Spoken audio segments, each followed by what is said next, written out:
барған кезде мен өзімді бүйтіп алдап жатырмын да, Мержан, сен бұл жерде жалғыз қазақ боласың, ертең еліңе барасың, қызмет етесің, ақылы бөлімде оқыған елің үшін бір ақша төккенің болсын деген сияқты өзімді алдап жүрмін, қандай қылып жалғыз қазақ боламын деп нәпсімді көтеріп ше.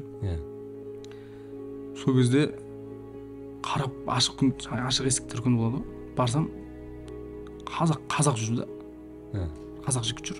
Мен бір жалғыз қазақ емес екенмін ғой деп кішкене ішімде не болды, жаңағы ос-бас жеп жатыр іштен. Сөйтіп барам да, әдейі сіз қырғызсыз ба деп сұрақ қоямын ғой. Сөйтсем жоқ, қазақпын дейді.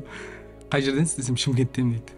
Қай жерден істесем 4-ші микрорайон дейді. Тура менің тұрған жерімнен ғой. Ертең тағы бір жігіт келеді дейді. Ол да сол жерден дейді. О 112-ші квартал дейді. Руслан ағамыздың кварталы ғой.